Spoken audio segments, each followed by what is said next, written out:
আসসালামু আলাইকুম। আজকে আমরা ফিজিক্সের জিএসটি তোমাদের জন্য সর্বশেষ, যেহেতু তোমাদের এক্সাম প্রায় চলে আসছে, তাই আমরা টপ 100 কোশ্চেন নিয়ে আলোচনা করব এবং প্রতিটা চ্যাপ্টারের আজকে আমরা ফিজিক্স সেকেন্ড পেপারের কোশ্চেনগুলো নিয়ে আলোচনা করব তোমাদের সামনে। তো তোমরা যারা এখনও কি প্রস্তুতি নিয়ে অবস্থা খারাপ, তো তোমরা কোশ্চেনগুলো দেখতে পারো। আমরা যতটুকু পারি বেসিক সহ আলোচনা করব, যতটুকু ওই কোশ্চেনের বেসিকটুকু পারা যায় ততটুকু।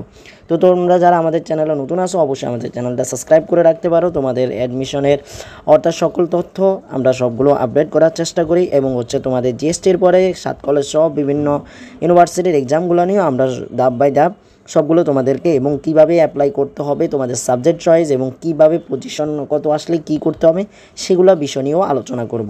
তো চলো আমরা আমাদের যেটা মেন টার্গেট আজকে আমরা সেটা নিয়ে শুরু করি। সেটা আমাদের তাপগতিবিদ্যা নিয়ে আজকে আমরা প্রথম আলোচনা করব। তাপগতিবিদ্যা নিয়ে, তাপগতিবিদ্যার কোশ্চেনগুলো আমরা দেখব। তো চলো তাপগতিবিদ্যার কোশ্চেনগুলোর মধ্যে আমরা প্রথম কোশ্চেন যেটা আসছে আমাদের, সেটা আমাদের পিবি। এই যে পিবি ইকুয়াল টু ধ্রুবক মানে কনস্ট্যান্ট সমীকরণটি কোন প্রক্রিয়াটি সমর্থন করে, অর্থাৎ পিবিটা কোন সমর্থন করে, সেটা সমষ্ণ প্রক্রিয়া। এখন সমষ্ণ প্রক্রিয়া আমরা বয়েলের সূত্র, চার্লসের সূত্র এগুলো দেখো। চাপ এবং আয়তনের সম্পর্ক ব্যস্ত অনুপাতিক সম্পর্ক। যদি আমরা এই যে এই বিটাকে এই পাশে আনি, তাহলে পিবি ইকুয়াল টু এই যে আলফা, অর্থাৎ সমানুপাতিক পরিবর্তে আমরা সি বা কনস্ট্যান্ট যে কোনো একটা কে ব্যবহার করি।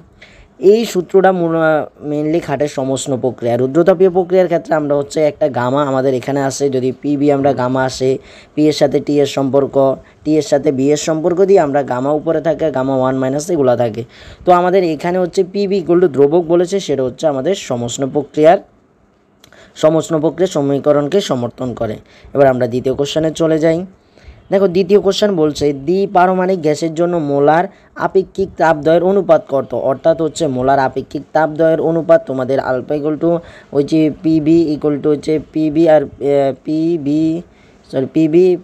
সিপি আর পিবির এটার অনুপাত তোমাদের চাইছে, অর্থাৎ সেখানের দ্বিপারমাণবিক তোমাদের সিপি বাই সিবি এগুলার আলোচনা রাখবে না। যখন তোমরা দ্বিপারমাণবিক দেখবে তখন মনে রাখবে 1.4, এবং এক পারমাণবিকের ক্ষেত্রে 1.67 এবং দ্বিপারমাণবিকের ক্ষেত্রে 1.33, এগুলো মনে রাখলে হয়ে যাবে। এবং কোন গ্যাসগুলা এক পারমাণবিক, কোন গ্যাসগুলো দ্বিপারমাণবিক সেটাও মনে রাখতে হবে তোমাদের।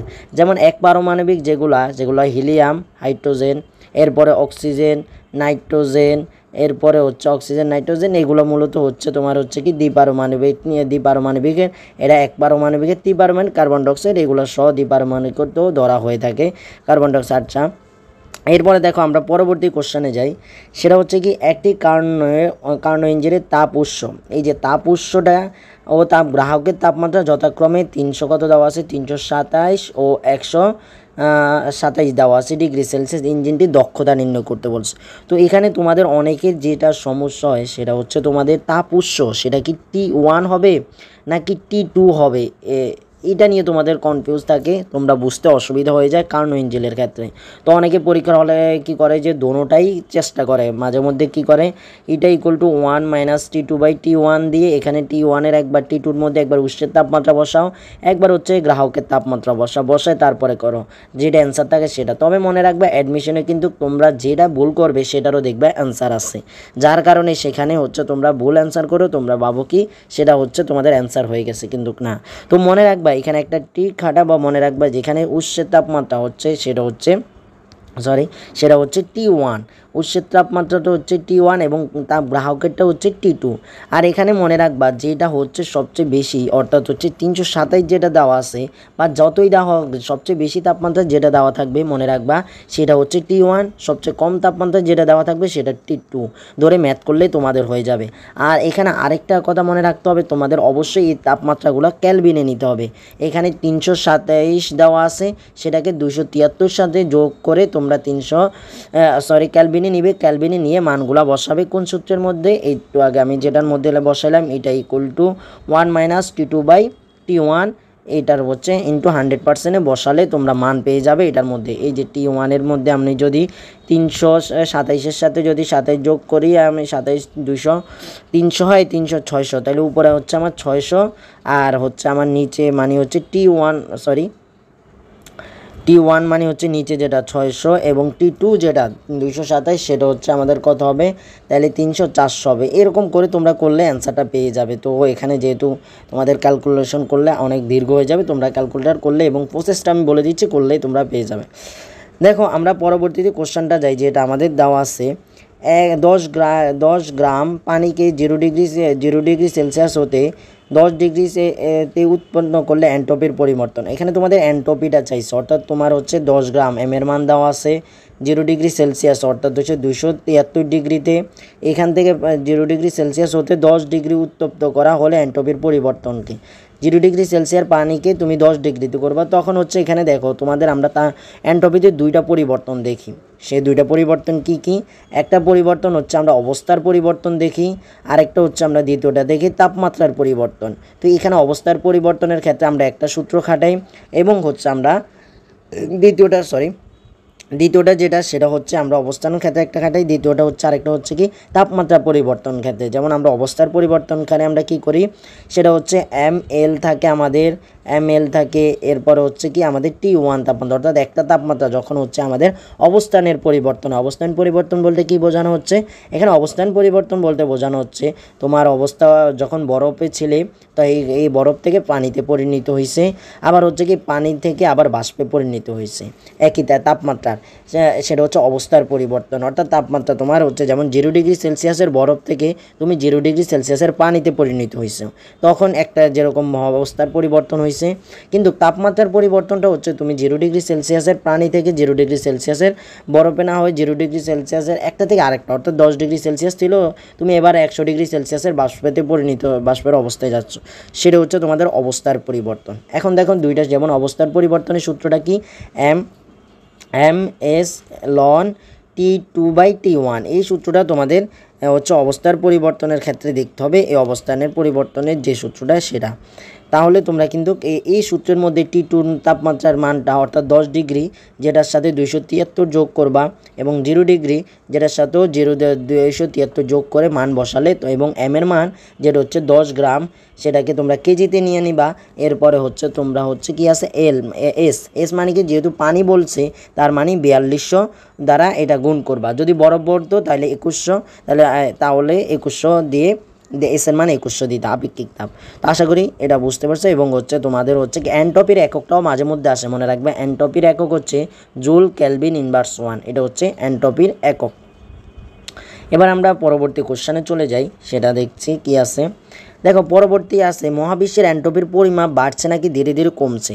মনে রাখবা পৃথিবীতে যেহেতু তাপমাত্রা প্রতিনিয়ত বাড়ছে, তার মানে এন্ট্রপির পরিমাপও বাড়ছে, অর্থাৎ তাপমাত্রার সাথে এন্ট্রপির পরিবর্তন সমানুপাতিক। এন্ট্রপি মূলত হচ্ছে বিশৃঙ্খলা, অর্থাৎ তোমার হচ্ছে বিশৃঙ্খলাটা এটা আমরা বলে থাকি একটা রুমের মধ্যে, ধরো একটা রুমের মধ্যে তোমরা 2 জন আসছো বা 4 জন আসছো, যে অবস্থায় শৃঙ্খলা তৈরি করবে, এর মধ্যে যদি অনেকজন থাকে তাহলে হচ্ছে বিশৃঙ্খলা আরও বেশি হবে। মনে রাখবা বিশৃঙ্খলা যত বেশি হবে সেখানে এন্ট্রপিটাও বেশি হবে। আর হচ্ছে এটার সাথে আমরা তাপমাত্রার তুলনা করি, অর্থাৎ তাপমাত্রা যদি পরিবেশে বাড়তে থাকে এন্ট্রপিও বাড়তে থাকবে, যেটা বর্তমানে দেখা যাচ্ছে। আমাদের এন্ট্রপির পরিমাপ অর্থাৎ তাপমাত্রার পরিমাপ ধীরে ধীরে বাড়ছে, যার কারণে এন্ট্রপির পরিমাপও আগের তুলনায় বহুগুণ বেড়ে যাচ্ছে। তার মানে মহাবিশ্বের এন্ট্রপির পরিমাপ কি হচ্ছে, বাড়ছে। এরপরে পরবর্তী কোশ্চেন আমরা চলে যাই, সেটা হতে কি তাপের যান্ত্রিক সমতার একক কি। তাপের যান্ত্রিক সমতার একক হচ্ছে জুল পার ক্যালোরি, সেটা হচ্ছে তাপের যান্ত্রিক সমতার একক, যেটা হচ্ছে তোমরা হচ্ছে কোনটা তাপগতিবিদ্যার প্রথম সূত্রের যেটা সেটার মধ্যে পাবে, প্রথম কয়টা পেজ খোলার পরেই। পরবর্তীতে আমরা যাই, সেটা হচ্ছে কি তাপগতিবিদ্যার, এখানে বানানটা ভুল আছে, তাপগতিবিদ্যার বানান প্রথম সূত্রের গাণিতিক রূপটা কি। দেখো এখানে তাপগতিবিদ্যার প্রথম সূত্র হচ্ছে আমরা কি জানি, সেটা হচ্ছে আমরা জানি delta q equal to delta u plus delta ডাব্লিউ। এই ডাব্লিউর পরিবর্তে আমরা আরেকটা লিখতে পারি পি ডেল বি। তো এখানে আমাদের প্রথম যেটা আছে সেটার মধ্যে আমরা অ্যান্সার পেয়ে যাচ্ছি, অর্থাৎ প্রথম এমসিকিউ যেটার অপশন সেটা হচ্ছে আমাদের তাপগতিবিদ্যার প্রথম গাণিতিক রূপ। পরবর্তীতে আমরা চলে যাই, দেখো পরবর্তী আমাদের যে কোশ্চেনটা দেওয়া আছে সেটা হচ্ছে 120 ডিগ্রি ও 30°C মধ্যে কার্যকরী ইঞ্জিনের দক্ষতা কত? তোমাদের এখান থেকে দক্ষতার ম্যাথটা আসে, প্রায়ই দক্ষতার ম্যাথটা আসে, সেটা এইচএসসিতে বলো এমসিকিউদের জন্য, সেটা হচ্ছে এবার অ্যাডমিশনও বলো, সেটা প্রায় এসে থাকে তোমাদের। তো এমন কিছু তাপমাত্রা দেওয়া থাকে যেন তোমরা করতে পারো। এখানে মাঝে মধ্যে কিছু কোশ্চেন পাবা যেটা হচ্ছে হাতে ক্যালকুলেশনও তোমাদের সমস্যা হতে পারে, কিন্তু এই ক্যালকুলেশনগুলো তোমাদের এত কঠিনগুলো আসবে না, যেহেতু আমার এই পিডিএফটা হচ্ছে তোমাদের জন্য মেইনলি তোমাদের বেসিকগুলো এবং হচ্ছে তোমরা যেন শেষ মুহূর্তে যেগুলো বেশিরভাগ ইম্পর্টেন্ট টপ কোশ্চেনগুলো আসে বেশিরভাগই সেগুলো তোমাদেরকে আলোচনা করে দেওয়ার জন্য, যেন শেষ মুহূর্তে তুমি এই ফিজিক্সের এই দক্ষতাগুলো তুমি অর্জন করে নাও। আমরা আজকে প্রতিটা অধ্যায়ের মধ্যে অর্থাৎ সেকেন্ড পেপারে প্রতিটা অধ্যায়ের যেগুলো ইম্পর্টেন্ট সেগুলো নিয়ে আলোচনা করব। তো এখানে বললাম তোমাদের যে ট্রিকটা খাটাতে যেটা হচ্ছে সবচেয়ে বেশি তাপমাত্রা বেশি সেটা কি T1 ধরবে, যেটা কম হচ্ছে সেটা হচ্ছে T2 ধরে ম্যাথ করলেই হবে। তবে সেটা হচ্ছে সেলসিয়াস থেকে ক্যালভিন নিয়ে তাপমাত্রাটা নিয়ে মান সূত্রের মধ্যে দক্ষতার সূত্রের মান বসালে তোমরা অ্যান্সারটা পেয়ে যাবে। এরপরে দেখো পানির ক্রোধ বিন্দুতে চাপ কত? তোমাদের হচ্ছে পানির ক্রোধ বিন্দুর হচ্ছে আমরা অনেক সময় তাপটা জানলেও চাপটা জানি না। চাপটা মনে রাখবে তোমাদের বেসিক কোশ্চেনগুলোর মধ্যে, থিওরি কোশ্চেনগুলোতে মাঝে মধ্যে চলে আসে। মনে রাখবে 4.58 মিলিমিটার মার্কারি হচ্ছে পানির ক্রোধ বিন্দুর চাপ। এরপরে দেখো আমরা পরবর্তী কোশ্চেনে চলে যাই, সেখানে আমাদের জন্য কি অপেক্ষা করছে দেখো। একটি কার্ণচক্রে রুদ্রতাপীয় প্রসারণ কয়টি? অর্থাৎ হচ্ছে তুমি একটা কার্ণ ইঞ্জিল, আমরা কার্ণ ইঞ্জিলটা কীভাবে দেখছি, এরকম আমাদের এরকম গ্রাফ ছিল, যতটুকু আঁকা যায় আমি ততটুকু আঁকার চেষ্টা করছি। এরকম আমাদের এরকম প্রায় এরকম কিছুটা এরকমই আমাদের একটা গ্রাফ ছিল। তো এখানে বলছে কি এই যে এরকম একটা গ্রাফ ছিল আমাদের তো এখানে ABCD এটাখানে আমাদের সমস্ত প্রক্রিয়ার হচ্ছে প্রসারণ করছে, এটা রুদ্রতাপীয় প্রসারণ, এটা সমস্ত প্রক্রিয়ার সংকোচন এবং হচ্ছে এটা রুদ্রতাপীয় সংকোচন। তো এখানে কোশ্চেন বলা হয়েছে একটি কার্ণচক্রে রুদ্রতাপীয় প্রসারণ বলছে কয়টি ঘটে, তার মানে প্রসারণ যেহেতু B আর C এর মধ্যে মাত্র একটাই ঘটে তাহলে হচ্ছে এটা একটি ঘটে। আর যদি বলতো রুদ্রতাপীয় প্রক্রিয়ায় একটি কার্ণচক্রে রুদ্রতাপীয় প্রক্রিয়া কয়টি ঘটে, তার মানে দুইটি, অর্থাৎ একবার প্রসারণ একবার হচ্ছে সংকোচন। সেমভাবে হচ্ছে তোমাদের সমস্ত প্রক্রিয়ার ক্ষেত্রেও একই কথা। চলো আমরা পরবর্তী কোশ্চেনগুলো দেখতে থাকি। এখানে দেওয়া আছে যে এখানে মেনলি দেওয়া আছে এখানে দেওয়া আছে তোমাদের 40°C তাপমাত্রা, অর্থাৎ 40°C তাপমাত্রা তোমাদের 40°C তাপমাত্রার এক মোল যে অক্সিজেন গ্যাসকে ধীরে ধীরে প্রসারিত করে আয়তন দ্বিগুণ করলে সম্পূর্ণ কৃত কাজ কত? অর্থাৎ দেখো এখানে 40°C তাপমাত্রাটা দেওয়া আছে, 1 মোল N এর মান দেওয়া আছে এবং কোন গ্যাস সেটাও বলে দিয়েছে। এখন তোমার বুঝতে হবে যে ধীরে ধীরে বলতে কি বোঝানো হয়েছে। ধীরে ধীরে মনে রাখবা এই প্রক্রিয়াটা হচ্ছে তোমাদের সমষ্ণ প্রক্রিয়া। সমষ্ণ প্রক্রিয়ার ক্ষেত্রে তোমাদের হচ্ছে ধীরে কথাটা আসে। আর যদিও এখানে কোশ্চেনটা থাকতো দ্রুত গতিতে ঘটছে তাহলে মনে রাখবা দ্রুত প্রক্রিয়াটা ঘটে হচ্ছে তোমাদের রুদ্রতাপীয়। তখন তুমি কৃত কাজের যে সূত্রগুলো রুদ্রতাপীয়র ক্ষেত্রে আছে সেগুলো তোমার ইউজ করতে হতো। এখানে যেহেতু তোমার বলাই আছে যে তোমাদের ধীরে ধীরে ঘটে, তার মানে হচ্ছে তুমি কোন সূত্রগুলো অবশ্যই করবা, সেগুলো হচ্ছে তোমার যে সমষ্ণ প্রক্রিয়াটা। এখন সমষ্ণ প্রক্রিয়ার আমরা কৃত কাজের সূত্রটা জানি, W কি W nRT ln B2/B1 এই সূত্রটা। এখানে N এর মান দেওয়া আছে 1 মোল, আর এর মান হচ্ছে তোমরা কোনটা বসাবা, আর এর মানটা বসাতে হবে, যেহেতু এখানে জুলের মধ্যে আছে তাহলে তুমি সেটাও বসাতে হবে। কিন্তু এখানে মেইনলি আমাদের যেগুলো দেখতে হবে আয়তন, দেখো আয়তন দ্বিগুণ হয়েছে তাহলে B1 কত ছিল B, এবং B2 এর মধ্যে আয়তন কত 2B, তাহলে 2B এখানে বসাও, এখানে তাহলে ln 2 থাকে, আর এর মান T এর মান সেলসিয়াস থেকে ক্যালভিনে নেবে, তারপর মান বসালে তোমরা অ্যান্সারটা পেয়ে যাবে এখানে। তো তোমাদের সূত্রগুলো ধরে দেওয়ার চেষ্টা করতেছি, আর হচ্ছে তোমরা যেটা মেইন দরকার সেটাই তোমাদের ক্ষেত্রে আমরা চেষ্টা করছি সেটা যেন তোমরা করতে পারো এই ম্যাথগুলোর ক্ষেত্রে।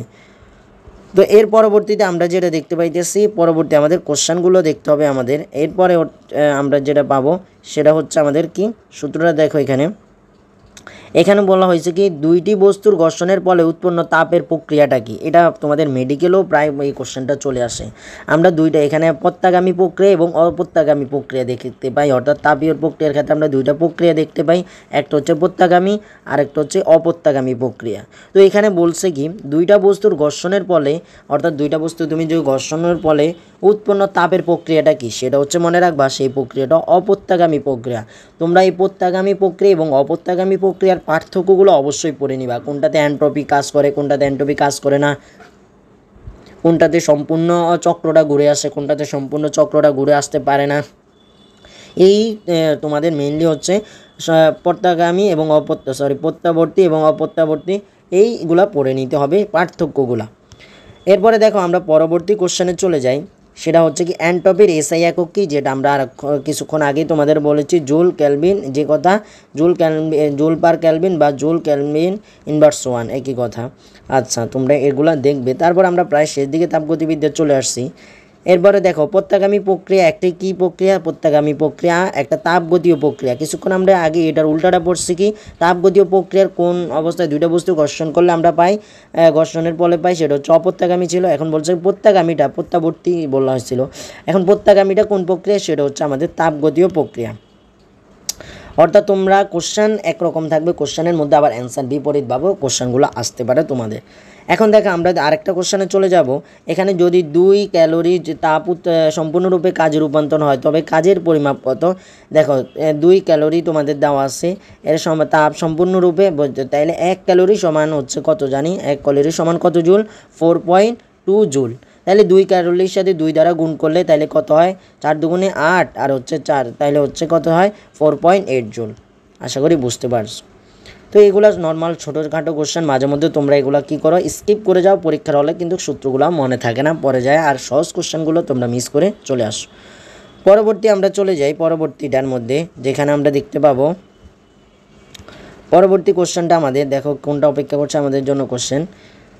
হ্যাঁ দেখো 0.01 কেজি পানিকে 0 ডিগ্রি থেকে 10 ডিগ্রিতে উত্তপ্ত করলে এন্ট্রপির পরিবর্তন কি। ওই যে এখানে দেখো 0 ডিগ্রি পানি থেকে 10 ডিগ্রি পানিতে উৎপন্ন করছে, কেজিটা দেওয়া আছে, তাইলে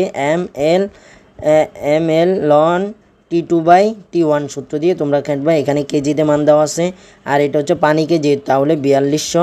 এরপরে তাপমাত্রা 0 থেকে একটা দেওয়া আছে, মানে হচ্ছে T1, আর হচ্ছে 10 ডিগ্রি T2 দিয়ে মান করলেই তোমাদের হয়ে যাবে। তো এগুলার মানগুলা তোমাদের হয়তো ক্যালকুলেটর ইউজ লাগতেছে, কিন্তু তোমাদের এমন মান দেওয়া থাকবে আর হাতে প্র্যাকটিস করতে করতে তোমাদের এমন অবস্থা হবে যে তোমাদের ক্যালকুলেটর ইউজ তেমন লাগবে না। তো দেখো পরবর্তী তাপগতিবিদ্যার কোন সূত্রকে ভিত্তি করে থার্মোমিটার তৈরি করা হচ্ছে। খুবই একটা গুরুত্বপূর্ণ কোশ্চেন, এটা মোস্ট ইম্পর্টেন্ট একটা অ্যাডমিশনের জন্য কোশ্চেন এবং সব জায়গার জন্য কোশ্চেন, এটা ইম্পর্টেন্ট। সেটা হচ্ছে কি তাপগতিবিদ্যার কোন সূত্রকে ভিত্তি করে থার্মোমিটার তৈরি করা হয়েছে, সেটা হচ্ছে 0তম সূত্র। মানে পরবর্তী কোশ্চেনটা চলে যাই। দেখো রুদ্রতাপীয় পরিবর্তনের নিচে কোন ভৌত প্রক্রিয়াটি, এখানে বানানটা ভুল হয়েছে, ভৌত রাশিটি স্থির থাকে। অর্থাৎ রুদ্রতাপীয় পরিবর্তনে যখন রুদ্রতাপের পরিবর্তনটা হয়, অর্থাৎ হচ্ছে এই যে আমরা যে কার্নো ইঞ্জিলটা আঁকবো, কার্নো ইঞ্জিলের যে রুদ্রতাপীয় প্রক্রিয়াটা ঘটে, এখানে রুদ্রতাপীয় পরিবর্তনের নিচে কোন ভৌত রাশিটি স্থির থাকে সেটা মনে রাখবা। রুদ্রতাপীয় প্রক্রিয়ায় ভৌত রাশির মধ্যে তোমাদের হচ্ছে কি এন্ট্রপিটা স্থির থাকে। এবার পরবর্তী কোশ্চেনে যাই, সেটা হচ্ছে কি একটি কার্নো ইঞ্জিনের 60 ক্যালভিন তাপমাত্রা উৎসের মানে T1 এবং 1200 T2 দেওয়া আছে। আচ্ছা যদি উৎসের এগুলো বলে থাকে তাহলে এগুলো দিয়ে দিবা। আর এটা একটু তোমাদের জন্য এখানে এটা একটু তোমাদের হচ্ছে কঠিন কোশ্চেন বলতে কি, এটা তোমরা যারা ভালো করে পারবা তারা একটু দিবে, কিন্তু এটা হচ্ছে তোমাদের এইচএসসিতে ক্যালকুলেটার ইউজেও লাগে, বা হচ্ছে তোমাদের মাঝে মধ্যে কিছু কোশ্চেন আসে একটু কঠিন করে, যেন তুমি একটু সময় লেগে করতে পারো এবং তোমার দেখবে পারো, তখন ওইটার মধ্যে সময় খাটাবা, যার কারণে তুমি অন্যান্য কোশ্চেনগুলো দেখতে সুন্দর করে দিতে পারবে না। তো যেগুলো একটু ম্যাথ বড় থাকবে সেগুলোকে স্কিপ করে আগে অন্যগুলো দেওয়ার চেষ্টা করবে, সেরকম একটা ম্যাথ এটা, যেটাতে তোমাকে হচ্ছে ফান্দে ফেলানোর জন্য। এখানে দেখো কার্নো ইঞ্জিনের 600 ক্যালভিন তাপমাত্রা দেওয়া আছে, 600 ক্যালভিন তাপ উৎস থেকে 1200 জুল তাপ গ্রহণ করে, 1200 দেওয়া আছে, এবং তাপ গ্রাহককে 300 জুল তাপ বর্জন করে। অর্থাৎ তাপ বর্জন করে হচ্ছে কি দেওয়া আছে, তাপ গ্রহণ বর্জন এবং Q1 Q2 এগুলার মান দেওয়া আছে, তোমরা এটা দিয়ে করে দিতে পারবা। তাপগতি প্রথমে তোমরা এখান থেকে ইটার মান বের করতে পারো। এরপরে হচ্ছে তোমাদের যে প্রথম সূত্রের যে সূত্রটা সেটা কি Q = del U plus del W, সেটা দিয়েও তোমরা হচ্ছে কি তাপ বর্জনের ইয়াটা বের করে, তাপ গ্রাহকের যদি এত হয় তাপ বর্জন করে কতটুকু সেটা বের করতে পারবা ধীরে গতিতে। এরপর আমরা দ্বিতীয় অধ্যায় চলে আসি, যেটা হচ্ছে তোমাদের হচ্ছে দ্বিতীয় অধ্যায়, সেটা হচ্ছে কি স্থির তড়িৎ। স্থির তড়িতের থেকে আমরা বেশি তাপগতিবিদ্যা থেকে অনেক কোশ্চেন আসছে আমাদের, কিন্তু স্থির তড়িৎ থেকে আমরা আস্তে আস্তে যেগুলো ইম্পর্টেন্ট সেই টপিকগুলোকে আমরা সবসময় ফোকাস করার জন্য তোমাদের চেষ্টা করব। চলো আমরা শুরু করি পরেরটা। দেখো স্থির তড়িতের ক্ষেত্রে প্রথম কোশ্চেনটা যেটা আসছে সেটা হচ্ছে কি এসআই পদ্ধতিতে কুলম্বের সূত্রের সমানুপাতিক ধ্রুবকের মান কত। এখন তোমার হচ্ছে আগে হচ্ছে কুলম্বের সূত্রটা মনে রাখতে হবে। সেখানে হচ্ছে আমরা ওই যে কুলম্বের সূত্র F = সমানুপাতিক সম্পর্ক আমরা কি পাইছিলাম Q1 Q2 আর স্কোয়ার বা ডি স্কোয়ার যেটাই পাও। এখানে হচ্ছে আমরা কিন্তু একটা মান পেয়েছিলাম দ্রবকের, সেটা 9 × 10⁹ এককটা মনে রাখবা, এটার এককটা তোমাদের খুবই ইম্পর্টেন্ট। এখানে তোমাদের হচ্ছে এই ধ্রুবকের মানটার সাথে কুলম্বের সূত্রের সমানুপাতিক সম্পর্ক ছিল, সেটার মান কত 9 × 10⁹ সম্পর্ক, সেটা হচ্ছে সমানুপাতিক। কিন্তু এখানে তোমাদের যেটা তোমরা দেখবা কি 9 × 10⁹, এটা অনেকগুলো আছে, কিন্তু এককের দিকে খেয়াল করবে, এককটা হচ্ছে newton metre square coulomb inverse 2। তো এখানে যদিও এত এই যে একটা দেখো এটার মান কিন্তু একই, কিন্তু সূত্রের অর্থাৎ মানের এককের চেঞ্জ, এককগুলো মনে রেখেই সূত্রটা করবে। এরপরে পরবর্তীতে যাই আমরা, পরবর্তীতে যেটা আমরা দেখব সেটা হচ্ছে আমাদের কোনটা, পরবর্তী কোশ্চেনটা আমরা দেখি। আমাদের পরবর্তী কোশ্চেনটা দেখো, সেটা দেওয়া আছে কি, সেটা দেওয়া আছে আমাদের, আচ্ছা এটা পরবর্তীটা আগেরটা চলে গেছে। এখানে দেখো 5Ni মানে একক দেওয়া আছে নিউটন কলমের প্রাবল্যের সুষম তড়িৎ ক্ষেত্রের অবস্থিত দুইটি বিন্দুর দূরত্ব 10 সেন্টিমিটার হলে এদের বিভব পার্থক্য কত। অর্থাৎ বিভব পার্থক্য দিয়ে এখান থেকে তোমার সূত্রটা দিয়ে, এখানে 5 দেওয়া আছে, বিভব পার্থক্য সূত্রটা B = এখানে হচ্ছে কি কত দেওয়া আছে 5 × হচ্ছে তোমাদের হচ্ছে কত দেওয়া, কত সেন্টিমিটার 10 সেন্টিমিটার, সেটাকে তোমরা মিটারে নিতে হবে। তাইলে হচ্ছে 10কে যদি 100 দ্বারা ভাগ করো তাহলে এই যে 0 0 কাটা, আর এখানে থাকে 5 আর 10 থাকে, 5 আর 10 তুমি যদি এখানে হচ্ছে কি কাটো, এই যে কীভাবে কাটবা, উপরে আছে, আচ্ছা আমি এগুলো ডিলিট করে দিই, এগুলো কেটে উপরে আছে কত 5 আর নিচে আছে 10, এটা কাটলেও 1/2, 1/2 মানে কত 0.5, অ্যান্সার শেষ। তাহলে এটার অ্যান্সার 0.5। পরবর্তী অ্যান্সারে যাই আমরা। এখানে দেখ কোনটির চার্জ প্রবাহের হার পরিমাপের একক। দেখো এগুলো দাগ দেখে তোমাদের আমার আগে আবার আমরা ক্লাস নিচ্ছিলাম, সে সময়ে আমাদের এই জন্য এই পিডিএফটার মধ্যে এখনও দাগগুলো, তো এগুলো সমস্যা না, আমরা ডিলিট করি তোমাদের জন্য করতেছি। কোনটি চার্জ প্রবাহের হার পরিমাপের একক, অর্থাৎ চার্জের ক্ষেত্রে অ্যাম্পিয়ার তোমাদের হচ্ছে একক। এর পরবর্তীতে আমরা যাই, পরাবৈদ্যুতিক দ্রবকের একক কোনটি, এককবিহীন, পরাবৈদ্যুতিকের কোনো একক নাই, মনে রাখো, যেগুলো একটু ব্যতিক্রম সেগুলো অ্যাডমিশন ফোকাস থাকে। আধানের কোয়ান্টাম অনুসারে কোনো বস্তুর নিচের কোন চার্জটি থাকা অসম্ভব। অর্থাৎ হচ্ছে তোমাদের আধানের কোয়ান্টাম অনুসারে যেটা মনে রাখবা, কোয়ান্টাম অনুসারে এই যে সিঁড়ির যেরকম ধরো এরকম একটা সিঁড়ি আছে, এই সিঁড়ির যেরকম এখানে তুমি পাড়া দিয়া উঠতে পারতেছো না, অর্থাৎ আমি ভালো করে সিঁড়িটা দেখাই দিই তোমাদের। এই যে একটা ধরো এরকম আছে, এরকম একটা সিঁড়ি আছে, এই সিঁড়ির এখানে তোমার উঠতে হবে, তারপর এখানে উঠতে হয়। তুমি চাইলে কিন্তু এখানে দাঁড়াই এখানে উঠতে পারবো না, অর্থাৎ তোমার যে বরাবর সিঁড়ির এটা থাকে, তার মানে হচ্ছে তুমি পূর্ণ, মনে রাখবা কোয়ান্টামের ক্ষেত্রে পূর্ণ যেটা থাকে সেটাই মূলত হচ্ছে তোমার কোন সূত্র থাকে। তো তোমাদের কোয়ান্টাম চার্জ দ্বারা তোমাদের ওই যে 1.6 × 10⁻90 দ্বারা ভাগ করলে তোমরা এখানে পেয়ে যাবা। তো এখানে ভাগ করলে দেখো 46কে ভাগ করলে হয় না, কিন্তু 16 মানে হচ্ছে 16 যদি 32 এটা রাখো তাহলে হচ্ছে কি 2 আসে, কিন্তু এটা হচ্ছে তার মানে হচ্ছে 32কে ভাগ করলে তুমি পাও। 62কেও 16 দ্বারা ভাগ করলে হবে না, মানে 1.6 দ্বারা 9.4কেও 16 দ্বারা বা 1.6 দ্বারা ভাগ করলেও তুমি ভগ্নাংশ আকারে মান পাবা, যেটা হচ্ছে কোয়ান্টামের অনুসারে বস্তুর নিচের চার্জটি থাকা অসম্ভব, অর্থাৎ শুধুমাত্র 32 যেটা সেটা 1.3 যেটা। এরপরে দেখো দুইটি চার্জের মধ্যবর্তী দূরত্ব দেওয়া আছে কত, 1.3 গুণ করলে এদের মধ্যকার বলের চার্জের পরিমাপ কত। দেখো দুইটি চার্জের মধ্যবর্তী দূরত্ব দেওয়া আছে, মধ্যকার বলের পরিবর্তন F = যদি ধরো দূরত্ব দেওয়া আছে 1 × 3, তাহলে হচ্ছে দূরত্বের সাথে হচ্ছে মধ্যবর্তী বলের ব্যস্তানুপাতিক সম্পর্ক, আর ওইটা দেওয়া আছে 1/3, তাই 1/3 যদি করো 1/9 আসে, উপরে 1 আসে আবার, তাইলে এই 9টা উপরে চলে গেলে তাইলে F এর সাথে এটার সম্পর্ক থাকবে শুধু 9, তার মানে এটা হচ্ছে 9 হবে, 9 গুণ হবে। আচ্ছা পরবর্তী কোশ্চেনে যাই আমরা।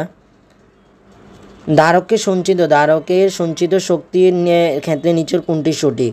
অর্থাৎ ধারকের সঞ্চিত শক্তির যে সূত্রগুলো আছে সেগুলো তোমাদের মনে রাখতে হবে, যেমন হচ্ছে কি ধারকের ক্ষেত্রে সঞ্চিত শক্তি W = ½ CV², এটা হচ্ছে তোমাদের মেইন সূত্র। এটা থেকে তোমরা কিউর যে সূত্রটা চার্জের সূত্রটা দিয়ে বাকিগুলো এখানে B এর পরিবর্তে অন্যটা বসাবা, C এর পরিবর্তে বসায় সূত্রগুলো আনতে পারবা যখন যেটা প্রয়োজন। তবে ধারকের সঞ্চিত শক্তির এখানে একটা মাত্র এখন দেওয়া আছে, সেটা হচ্ছে ½ = কি CV²।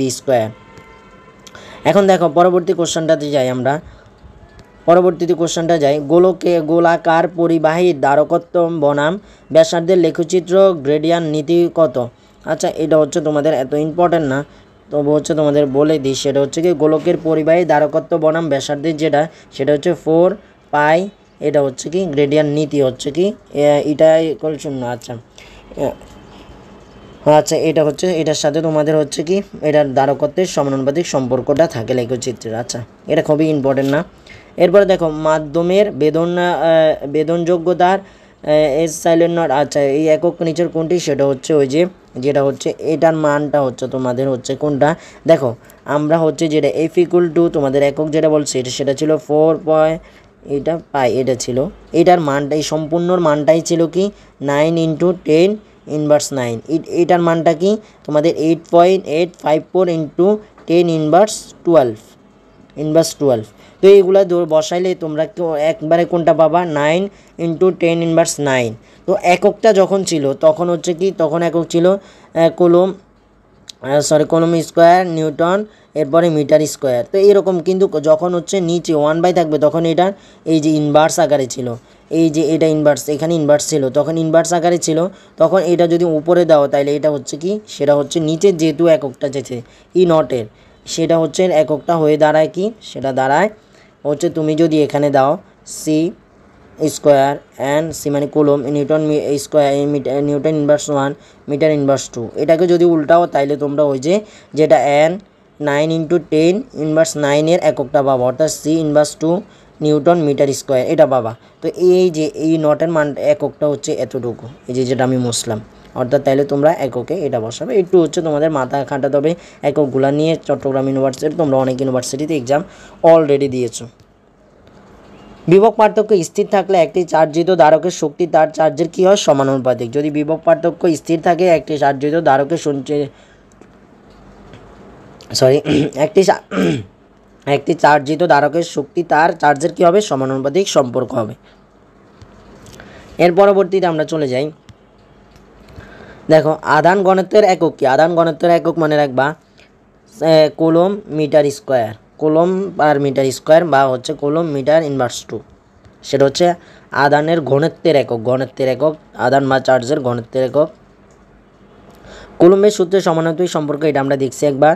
এরপরে দেখো একটি দ্বিপোলারের জন্য তড়িৎ, এখানে বানান বোন আছে, তড়িৎ প্রাবল্য নিম্নরূপ পরিবর্তিত কোনটি? একটি দ্বিপোলারের জন্য তড়িৎ প্রাবল্যের সূত্র কোনটা? অর্থাৎ হচ্ছে ত্রিপ্রাবল্য। এই যে দ্বিপোলারের মনে রাখবা সেটা হচ্ছে কিউব আকারে থাকে বা হচ্ছে 1/r³ সেটা থাকে, সেটা হচ্ছে দ্বিপোলার তড়িৎ প্রাবল্যের ক্ষেত্রে। এগুলো আমরা অনেকেই দ্বিপোলার প্রাবল্য এগুলো স্কিপ করি, কিন্তু এগুলো মাঝে মধ্যে দিয়ে দেওয়া হয়ে থাকে তোমাদের।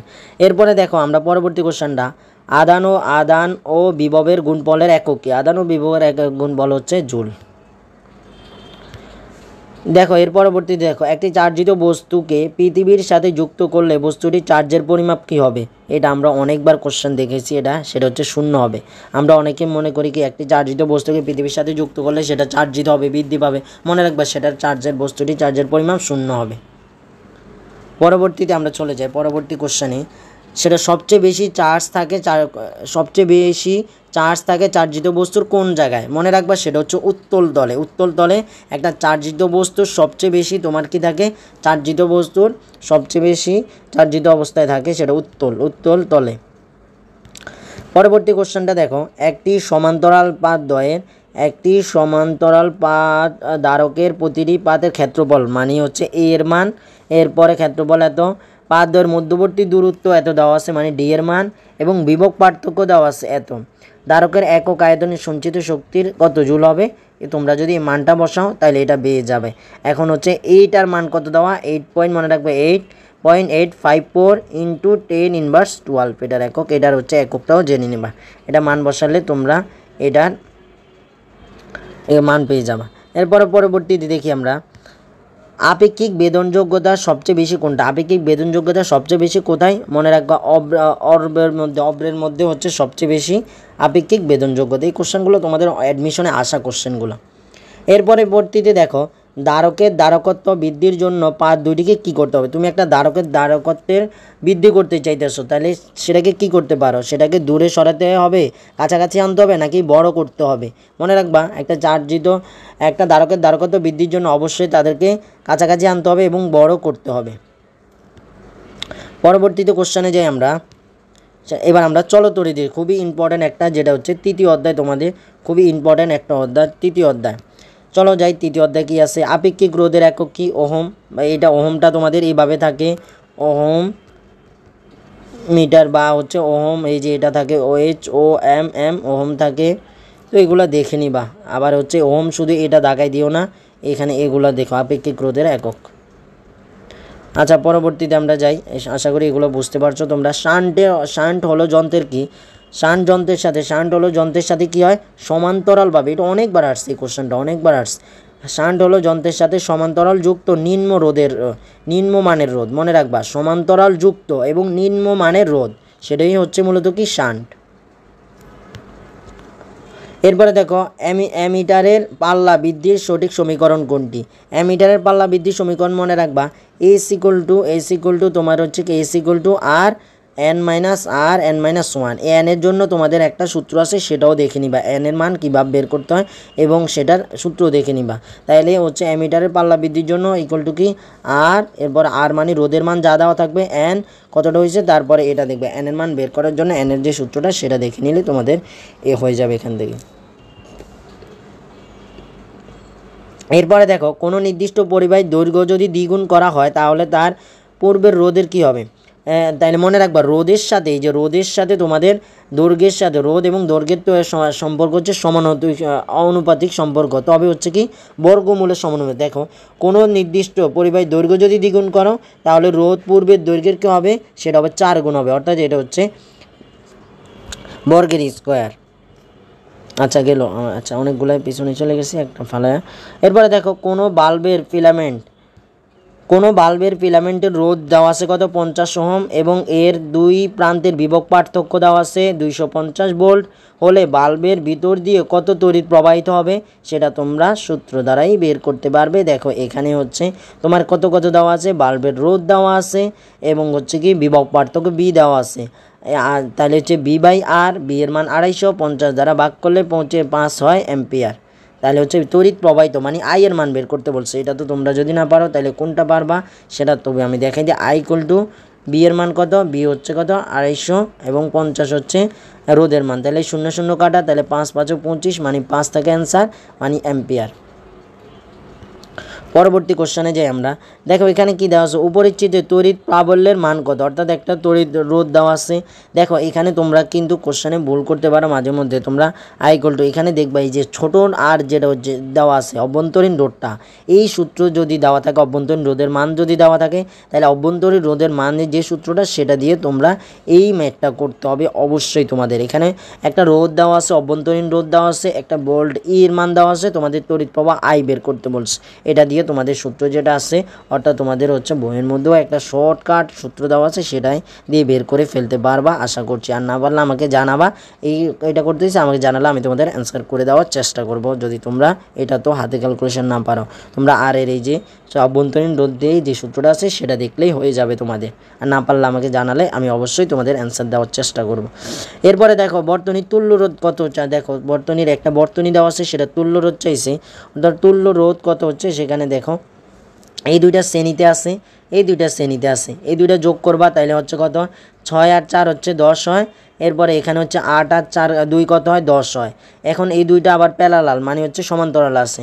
মনে রাখবা, দুইটা রোধ যদি প্যারালালে থাকে তাহলে হচ্ছে, এবং তাদের মান যদি সমান হয়, মানে রোধের মান যদি সমান হয়, যেহেতু এই দুইটা 10, তাহলে রোধের একটা মান নিয়ে তাদেরকে 2 দ্বারা ভাগ করলে যেটা আনসার হবে সেটাই তাদের রোধের মান, তুল্য রোধের মান। তাহলে এই যে 10 তাদের রোধ, এরা দুইটা প্যারালালে আছে, এরা দুইটা প্যারালালে এবং হচ্ছে এদের মান সমান, অর্থাৎ মানে 10 ওহম, তাহলে 2 দ্বারা ভাগ করলে আমি 5 অ্যান্সার পেয়ে যাই। পরবর্তীতে যাই।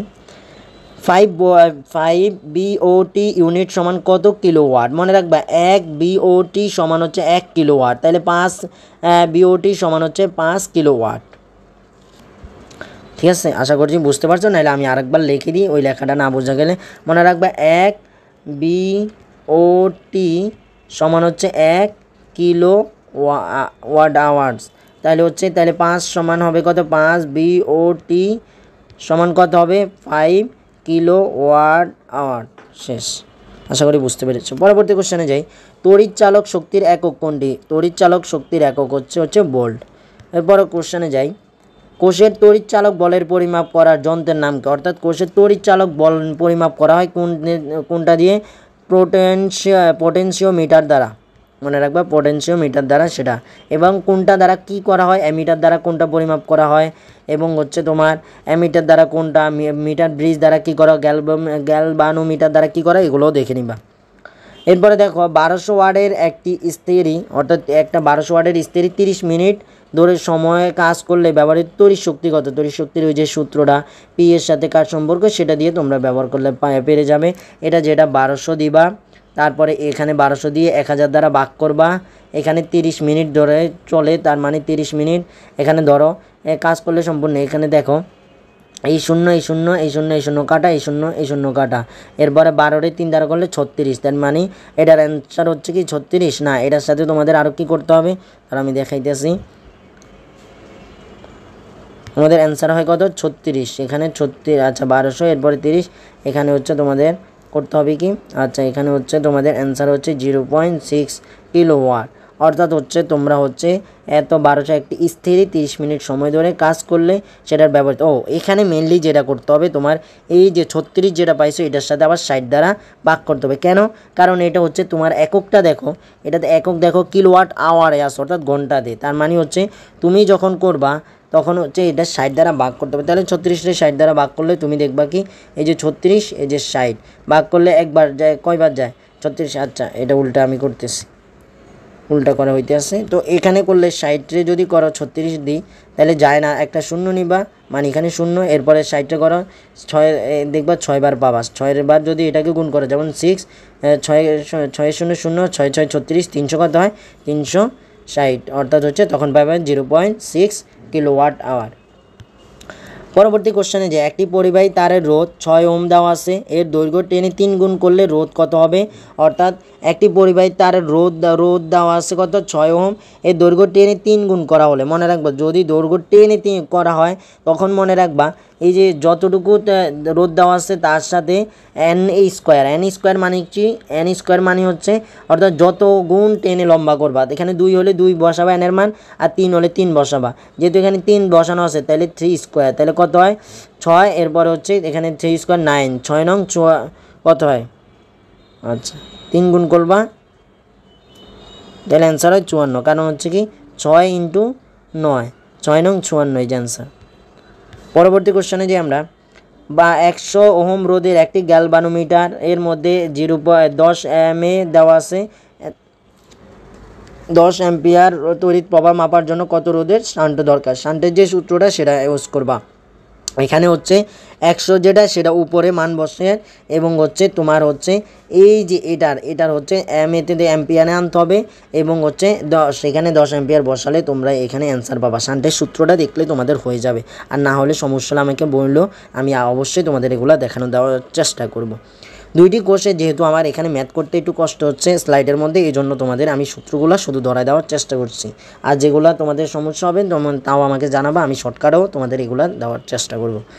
দুইটি কোষের শ্রেণী সমবায়ের ক্ষেত্রে প্রবাহ মাত্রা সূত্র কোনটি? অর্থাৎ দুইটি কোষের শ্রেণী সমবায়ের ক্ষেত্রে সূত্র হচ্ছে IS মানে হচ্ছে সিরিজ ইকুয়াল টু 2E ভাগ R প্লাস আর মানে হচ্ছে এটা হচ্ছে কি রোধ, অভ্যন্তরীণ রোধ, আর 2R রোধের ক্ষেত্রে এটা সূত্র ব্যবহার করলে তোমরা অ্যান্সার পেয়ে যাবে। সরি এখানে ভুল হয়েছে, এখানে হবে অ্যান্সার হবে 2R প্লাস হচ্ছে কি শুধু R, সেটা হচ্ছে কি সিরিজে যদি থাকে তাহলে সেটার অ্যান্সার। পরবর্তী নিচের কোন এককটি চার্জ প্রবাহের হার পরিমাপের একক? নিচের কোন এককটি চার্জ প্রবাহের হার পরিমাপের একক? সেটা হচ্ছে অ্যাম্পিয়ার। পরে দেখো কোনো তারের আপেক্ষিক রোধ নির্ভর করে তার কিসের উপর? আপেক্ষিক রোধ মনে রাখবা তারের দৈর্ঘ্যের উপর, তারের তাপমাত্রার উপর, তারের ক্ষেত্রফলের উপর। মনে রাখবা তারের দৈর্ঘ্যের উপর নির্ভর করবে না, নির্ভর করবে তারের তাপমাত্রা কতটুকু এবং হচ্ছে তারের উপাদান যদি চেঞ্জ হয়ে যায় আপেক্ষিক রোধও চেঞ্জ হয়ে যাবে। এরপরে আমরা দেখি এই যে আপেক্ষিক ত্বরণ চেঞ্জ হয়ে যাবে, অর্থাৎ এই যে ইটাটা চেঞ্জ হয়ে যাবে, রোটা চেঞ্জ হয়ে যাবে, যার কারণে এটা সমস্যা।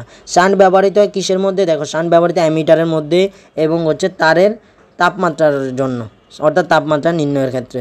কোনো পরিবাহীর রোধ আছে, এগুলো লাগবে না তোমাদের। আমরা সপ্তম অধ্যায়ে প্রবেশ করতেছি, আমরা আস্তে আস্তে শেষ দিকে দিয়ে তোমাদের চলে আসতেছি। সপ্তম অধ্যায় নিয়ে আলোচনা করব। দেখো সপ্তম অধ্যায়ে কী কী আছে, যে এমসিকিউগুলো আমরা সেগুলো দেখি। প্রথম কোশ্চেনটা দেখো, যেটা হচ্ছে কি প্রত্যাবর্তন কত প্রকার, অপবর্তন কত প্রকার, সেটা হচ্ছে 2 প্রকার। আমরা অপবর্তন এবং বর্তনীগুলো সেগুলো একটু দেখে নাও, আমাদের অবশ্যই কর্তব্য।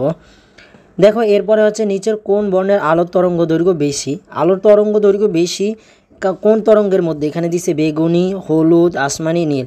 আমরা এটা মনে রাখতে পারি, বেনিয়া সহ কলা, বেতে হচ্ছে বেগুনি, নিতে হচ্ছে নীল, আতে হচ্ছে আসমানি, সতে হচ্ছে সবুজ, হতে হলুদ, বেনিয়া সহ কলা, কতে হচ্ছে কমলা, লতে লাল।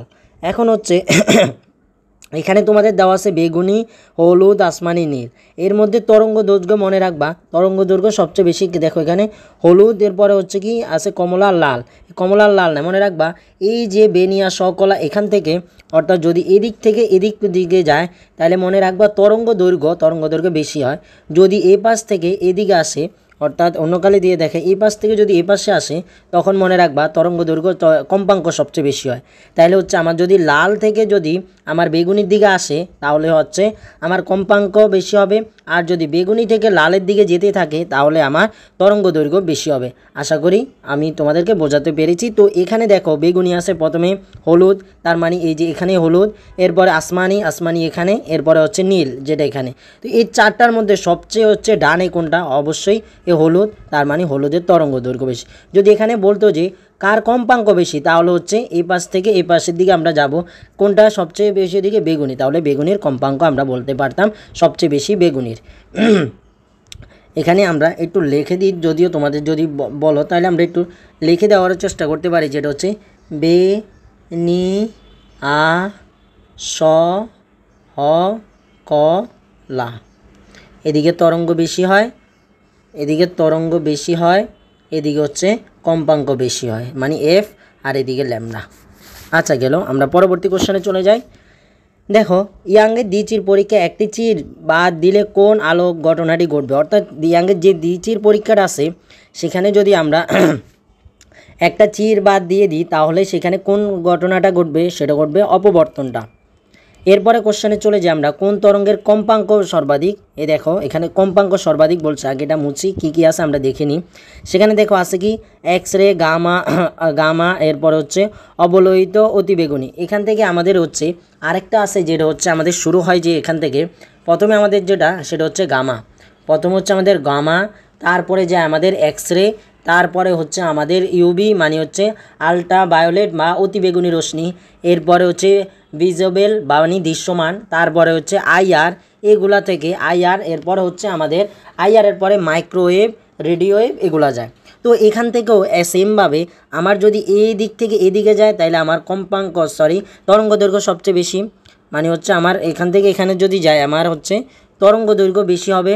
আর এখান থেকে এদিকে গেলে, অর্থাৎ হচ্ছে এদিক থেকে এদিক গেলে, কালারটা একটু গাঢ় করি, যদি এদিক থেকে আমি এদিকে যাই, অর্থাৎ এদিক থেকে এদিকে গেলে আমার, দাঁড়াও একটু কালারটা চেঞ্জ করে নিই, অর্থাৎ হচ্ছে তোমাদের যেন কালারটা ভালো পাও এই জন্য কালারটা একটু চেঞ্জ করতে হবে আমার। তো একটু গাঢ় কালারের জন্য একটু সমস্যা দেখা দিল আর কি। আচ্ছা আসলো আবার, তো দেখি, দুঃখিত এটার জন্য। তো দেখো এটা এবার হচ্ছে আমি যদি এদিক থেকে এদিকে যাই তার মানে সেম হচ্ছে আমার কোনটা বেশি হবে?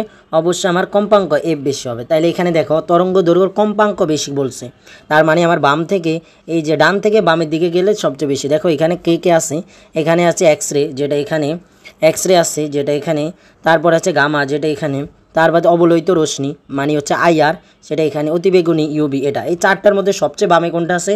অবশ্যই গামা। তার মানে হচ্ছে গামার হচ্ছে কি বেশি? গামার অবশ্যই কম্পাঙ্ক বেশি। এরপরে দেখি আমরা পরবর্তীতে যাই। পরবর্তী কোশ্চেনটা দেখলাম, আমরা দেখব কি সেখানে হচ্ছে আমাদের পরবর্তী কোশ্চেনটা দেখো, দশা পার্থক্য ও পথ পার্থক্যের অনুপাত কত? এখন দেখো দশা পার্থক্য ও পথ পার্থক্যের অনুপাতটা হচ্ছে কি, মনে রাখবে এই সূত্রটা এখানে যদিও লেখাটা ভালো করে বোঝা যায় না, আমি দরকার হলে আবার লিখি। দশা পার্থক্য ইকুয়াল টু হচ্ছে আচ্ছা দশা পার্থক্য ইকুয়াল টু হচ্ছে 2 পাই বাই ইন্টু পথ পার্থক্য। আচ্ছা এটা এখান থেকে কেটে দিই। দশা পার্থক্য সমান হচ্ছে কি, এই যে দশা পার্থক্য সমান তুমি লিখতে পারবা 2 পাই বাই ল্যামডা ইন্টু পথ পার্থক্য। তো পথ পার্থক্যর ক্ষেত্রে তাইলে হচ্ছে এদের অনুপাত কোনটা, এই অনুপাতটাই হচ্ছে তাদের, দেখো কত 2 পাই বাই ল্যামডা। এইখানে অ্যান্সার আছে কি 2 পাই বাই ল্যামডা, এই যে প্রথমটা অ্যান্সার। এখন মাঝে মধ্যে তোমার কোশ্চেন দিয়ে দিতে পারে দশা পার্থক্যর মান দিয়ে দিতে পারে, পথ পার্থক্য বের করতে পারে, তাহলে হচ্ছে তুমি এগুলার এই পাশে নিয়ে আসে মান বের করবা। আবার মাঝে মধ্যে পথ পার্থক্য দিতে পারে, দশা পার্থক্য চাইতে পারে, তো 2 পাই বাই ল্যামডা দিয়ে ইন্টু পথ পার্থক্য যা দিবে সেখানে অ্যান্সার বসাই দিবে, এরপরে কাটাছেড়া করলেই তোমরা আশা করি অ্যান্সার পেয়ে যাবে। এরকম ম্যাথ সামনে ইনশাল্লাহ আমরা পাবো আশা করছি। দেখো তার পরবর্তীতে জায়গায় এই যে এখানেই আছে, এখানে দেওয়া আছে কি একটি তরঙ্গের দুই বিন্দুর মধ্যবর্তী দশা পার্থক্য দেওয়া আছে। এই যে দশা পার্থক্য দেওয়া আছে কত 3 পাই, অর্থাৎ 3 পাই দেওয়া আছে, এই যে 3 পাই, এবং হচ্ছে পথ পার্থক্য নির্ণয় করতে বলছে, আচ্ছা দশা পার্থক্য যেহেতু দেওয়া আছে, দেখো এই যে দশা পার্থক্য প্রথমে আমি 3 পাই লিখলাম, এরপরে আমি জানি কি 2 পাই বাই ল্যামডা ইন্টু পথ পার্থক্য, মানে প দ্বারা লিখলাম। তাইলে এই যে পাইটাকে যদি আমি এখানে লিখি তাহলে লিখবো 3 ল্যামডা, ল্যামডা, আর এই 2 পাইটা, এই 2 পাই এরপর হচ্ছে ইন্টু মানে পথ পার্থক্য। এবার এই 2 পাই যদি এই পাশে আসে তাহলে সেটা কি ভাগাকারে অবশ্যই আসবে, তাহলে ভাগাকারে আসলে এই যে পাই কাটা যায়, ঠিক আছে, এই 2 থাইকা যায়, তার মানে আমার অ্যান্সার কত হবে, দেখো 3/2 পাই হবে, 3/2 পাই যেটা অ্যান্সার সেটা হবে। তাহলে আমার অ্যান্সার কি হচ্ছে 3 পাই, যেটা এখানে অ্যান্সারটা নাই, তাহলে আমি অ্যান্সারটা লিখে দিই এখানে। অ্যান্সারটা আমার হবে কি, তাহলে আমি এখানে কালি দিয়ে লিখি 3 এরপরে 3 পাই/2, ঠিক আছে, 3 পাই, এটা হচ্ছে পাই, এটা এইচের মতো দেখা যাইতেছে, এটা পাই, এই যে 3 পাই/2। আচ্ছা গেল, এটা অ্যান্সার গেল। পরবর্তীতে আমরা কোশ্চেনে যাই।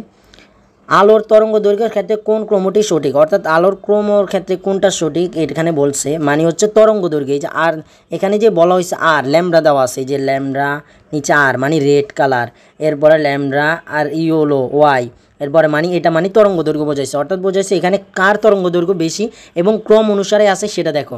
তাইলে আমরা আমরা যে বে নিয়া সকলা বে নি আ স হ ক লা, এখন দেখো বেনিয়া সহকলা, তাহলে সবচেয়ে বেশি তরঙ্গ দৈর্ঘ্য কোনটা, এখানে আছে যে লালের, তাহলে প্রথমটা ঠিক আছে। এরপরে ইয়েলো, এই যে লাল, আচ্ছা কালার চেঞ্জ করি, এই যে লাল, ঠিক আছে, পরে ইয়েলো, পরে হচ্ছে কি বি মানে হচ্ছে ধর বেগুনি, এরপর তাহলে ঠিক আছে। এরপরেরটাও দেখি, যদিও এরপরে দেখা যাচ্ছে বেগুনি সবচেয়ে বেশি না, তার মানে প্রথমেই বাদ, এরপরে হচ্ছে এটাও বেশি, তার মানে যেগুলো আসে না, হয়তো তোমরা এগুলা নিজেরাই করে নিতে পারবা, আশা করছি তোমরা এগুলো পারবা। এখানেও আবার একটু দেখাই দিই দরকার হলে, এখান থেকে, আচ্ছা এখানে কালার দেখা যায় না, এদিক থেকে এদিকে তরঙ্গ ল্যামডা বেশি, আর এই দিক থেকে এদিকে গেলে কি এফ বেশি। আচ্ছা যাক, পরবর্তী কোশ্চেন আমরা চলে যাই।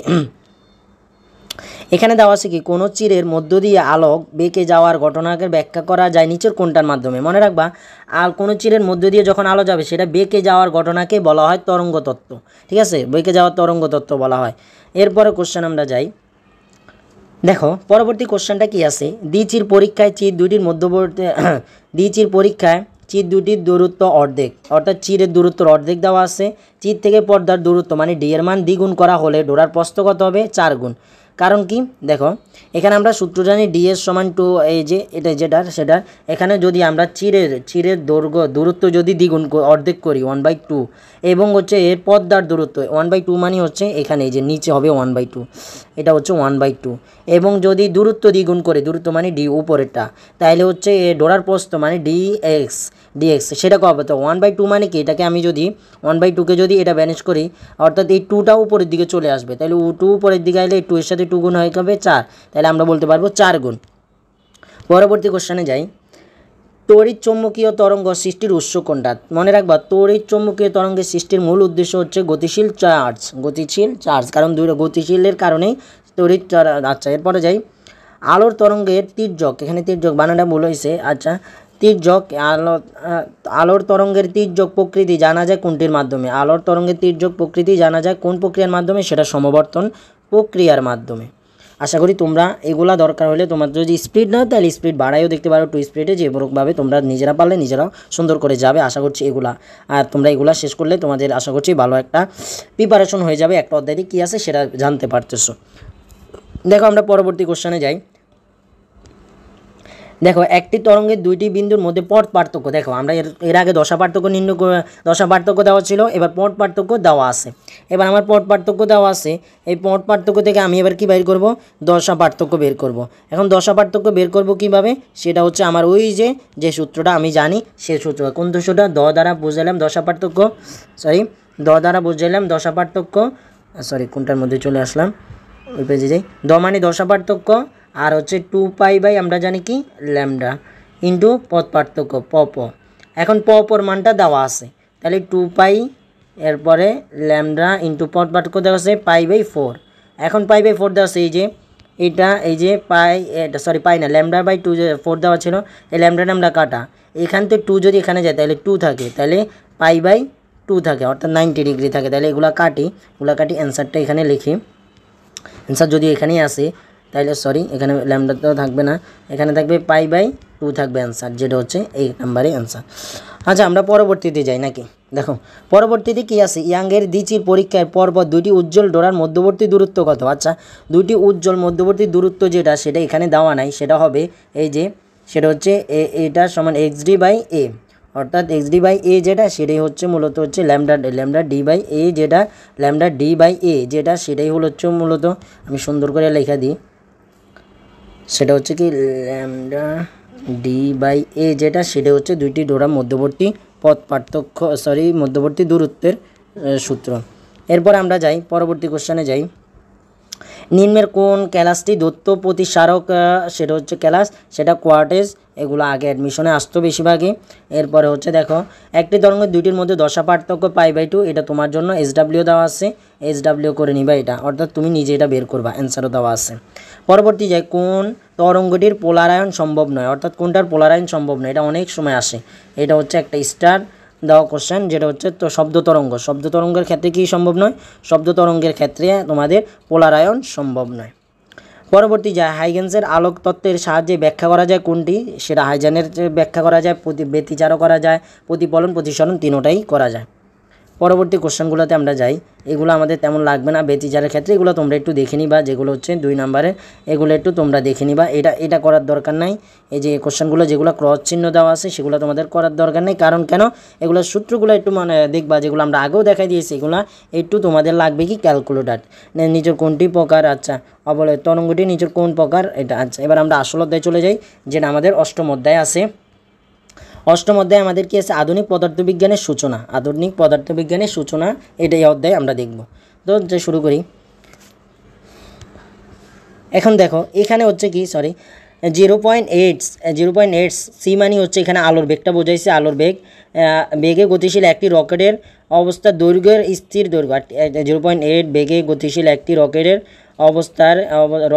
অবস্থায় স্থির দৈর্ঘ্য কত, স্থির দৈর্ঘ্য বের করতে বলছে তোমার। এখান থেকে তোমার এই যে রকেটের সূত্রগুলো, আমরা যে সূত্রগুলো দেখছি, উপরে হচ্ছে তোমার থাকবে √1 - b/c², এগুলোর মধ্যে তুমি হচ্ছে এখানে তোমার বেগের মানটা দেওয়া আছে, এই বেগের মান 0.8 দেওয়া আছে, সেখান থেকে তোমাদের এল এর মানটা বের করতে বলছে, অর্থাৎ তোমার উপরে যে এলটা বা সামনে যে এলটা দৈর্ঘ্যের ক্ষেত্রে বলছে, যেহেতু দৈর্ঘ্যের যে সূত্রটা, সেই সূত্রটা, তাহলে দৈর্ঘ্যের সূত্রটা খাটাই দিলেই তোমরা এখান থেকে ম্যাথ পেয়ে যাবে।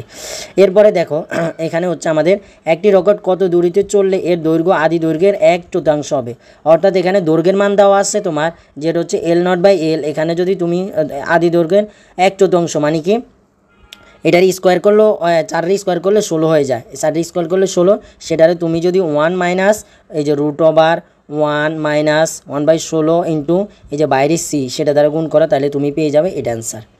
এই অধ্যায় থেকে তোমার একটু ট্রিকি কোশ্চেনগুলো আসে, যেমন এই কোশ্চেনটা দেখো, এটা ল্যামডার সাথে এটার সম্পর্কে, এই সূত্রটা হচ্ছে হিস্টনে দিছে, এটা হিস্টনের। এর পরবর্তীতে যাও, 2 AMU সমান কত, মনে রাখবা 1 AMU সমান, মনে রাখবা 1, আমি এখানে কেটে দিই 931, দেখো এখানে মনে রাখবে 1 AMU সমান 931, ঠিক আছে, MEB, তাহলে 2 AMU সমান হচ্ছে এটার সাথে 2 দ্বারা 931 গুণ করে যেটা পাবা, সেটা অ্যান্সার।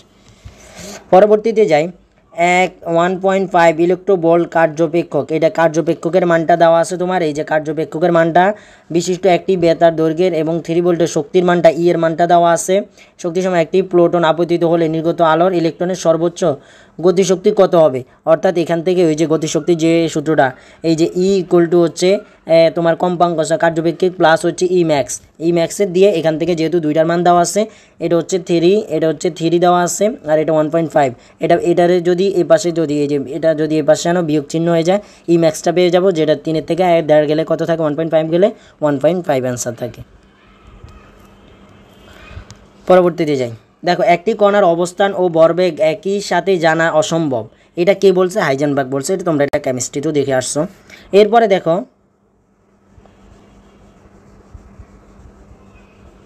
পরবর্তী কোশ্চেনটা দেখো, এই কোশ্চেনটা দেখো, ডি ব্রগলির তরঙ্গ দৈর্ঘ্যের সমীকরণ কি? মানে ডি ব্রগলির তরঙ্গ দৈর্ঘ্যের সমান শক্তি হচ্ছে, আমরা প্রথমে দেখবা ভরবেগ, এই যে ভরবেগ সমান ইকুয়াল টু h/λ। এখন যদি তোমার হচ্ছে মাঝে মধ্যে এটা এখানে থাকতে পারে, মাঝে মধ্যে এখানে থাকতে পারে, যেমন এখানে আছে কি, আমি এখানে সুন্দর করে লিখি, সেটা কি দেওয়া থাকতে পারে? পি, সেটা হচ্ছে কি h/λ। এখানে মাঝে মধ্যে ল্যামডাটা এখানে থাকতে পারে, এরপরে h, সেটা কি থাকতে পারে? পিটা থাকতে পারে, শেষ। এই দুই যে কোনো একটা, এটাই হচ্ছে ডি ব্রগলির সমীকরণ তরঙ্গ দৈর্ঘ্যের। এরপরে প্লুটোনের তরঙ্গ দৈর্ঘ্য যদি এত অ্যাস্ট্রম শক্তি হয়, প্লুটন তরঙ্গ দৈর্ঘ্য এত অ্যাস্ট্রম হলে শক্তি কত? অর্থাৎ এটার সাথে তুমি গুণ করে দিবা, গুণ করলেই তুমি অ্যান্সার পাবা। অর্থাৎ এখান থেকে গুণ করো এবং ভাগ করতে হবে। এটা একটু ঠিকই কোশ্চেন, এগুলো যদি তোমাদের তেমন আসে না, যদিও আমি তোমাদের দেখাই দিব, যদি তোমাদের মনে হয় যে এগুলো তোমাদের সূত্রগুলো দেখার জন্য, তাহলে তোমরা কমেন্টে অবশ্যই আমাকে জানাবা। আমি তোমাদের ওই যে আরেকটা যেটা ক্লাস আসবে সেটার মধ্যে এই কোশ্চেনগুলো জুড়িয়ে দিব, যেন তোমরা পারো। তোমরা যদি প্রয়োজন হয় আমাদেরকে জানাবা অবশ্যই। এর পরবর্তীতে আমরা যাই, আলোর তরঙ্গ দৈর্ঘ্য আলোর তরঙ্গ দৈর্ঘ্য এত দেওয়া আছে, এই শক্তি দেওয়া আছে, সম্পর্ক কি হচ্ছে এখানে দেখো, এই যে আচ্ছা আমরা এটা তোমাদের প্রথম থেকে দেখাই, যেমন শক্তির সাথে এটা দেওয়া ছিল আমাদের কি, আমি তোমাদেরকে ইকুয়াল টু এফ এইচ দেওয়া ছিল, ঠিক আছে। এফ সমান আমরা কি যে পারি? c/λ, অর্থাৎ তরঙ্গ দৈর্ঘ্যর সমান, তো এইচের জায়গায় তাইলে h/c/λ আমরা লিখতে পারি, এটাই দেওয়া আছে। তোমরা এটা দিয়ে অনেক ম্যাথ কেমিস্ট্রিতে করছো, গুণগত রসায়নে। এক্সের রশ্মির তরঙ্গ দৈর্ঘ্য যদি 3 অ্যাস্ট্রম হয় তবে এর কম্পাঙ্ক কত? দেখো অ্যাস্ট্রম দৈর্ঘ্য তরঙ্গ দৈর্ঘ্য দেওয়া আছে 3 অ্যাস্ট্রম, এবং হচ্ছে তার তরঙ্গ দৈর্ঘ্যের মান দেওয়া আছে, তাহলে তার কি বের করতে হবে? তরঙ্গ দৈর্ঘ্য দেওয়া আছে এবং কম্পাঙ্ক বের করতে, তাহলে তরঙ্গ দৈর্ঘ্য তোমরা কি জানো? কম্পাঙ্ক সমান f = c/λ, তাহলে ল্যামডার মান 3, আর অ্যাস্ট্রম মানে কি 3 × 10⁻10। আর এখানে আছে, আচ্ছা এটা আমি হাতে কলমে তোমাদেরকে দেখাই দিই, যদি তোমাদের সমস্যা হয় তাহলেও দেখাই দিই। তাহলে হচ্ছে কি এফ বের করতে হবে, তাহলে তুমি জানো কি c/λ, ল্যামডার মান কত দাও? আলোর বেগ জানো কি 3 × 10⁸, আর এটার মান জানো কি 3 দেওয়া আছে, অ্যাস্ট্রম হচ্ছে 10⁻10। এখন হচ্ছে 3 কাটা, ঠিক আছে, এই 3 কাটা, তাহলে এটা কাটা গেল। এরপরে থাকে 10⁻, যেটা হচ্ছে তুমি এই যে 10⁻, সেটা উপরে চলে গেলে সেটা আসবে কি 10⁻10 × 10⁸, তাহলে 18, তাহলে হার্টস। এটা পরে যোগ করো, তাহলে 18 হয়, হার্টস হয়, যেহেতু লগের ক্ষেত্রে যেগুলো পড়ে আসছে। পরবর্তীতে যাও, নির্বৃত্ত বেগ বি, ইলেকট্রনের বেগ বি এর মধ্যে সম্পর্ক কী? অর্থাৎ হাফ mv² এবং ইলেকট্রনের যে বেগ বি, সেটার মধ্যে তোমার হচ্ছে বেগের সম্পর্ক আনবা। সেটা কি হাফ mv², এখান থেকে ওইটারে এদিকে নিবা, b² = আসবে 2 b², হবে না, এখানে স্কোয়ারটা হবে না, কারণ স্কোয়ার √ওভার হয়ে গেছে, তাহলে হবে √2 এটা হচ্ছে আমি লিখে দিই দরকার হলে সুন্দর করে, যেহেতু আমাদের আগের স্লাইড। 1/2 mv² = EB। তো EB এখান থেকে বেগ বের করতে হবে তোমাকে ইলেকট্রনের, এটা হচ্ছে এটার নির্বৃত্ত বেগ তোমার, তাহলে এখান থেকে তাহলে b² তুমি লিখতে পারো কি E2EB, 2টা ওইদিকে এদিকে ভাগ আছে, ওইদিকে গুণ হয়ে যাবে EB, এরপরে হচ্ছে এমটা নিচে স্কোয়ারটা √ওভার হয়ে যাবে, এদিকে আনলাই যে স্কোয়ারটা এখান থেকে কাটা, স্কোয়ারটা ওইদিকে গিয়ে কী হবে? এখানে √ওভার হয়ে যাবে, শেষ অ্যান্সার এটাই। পরবর্তী দেখো, মাইকেলসন মৌলির পরীক্ষায় ব্যতিচারের নকশার অপসারণের পরিমাপের রাশিমালা কোনটি?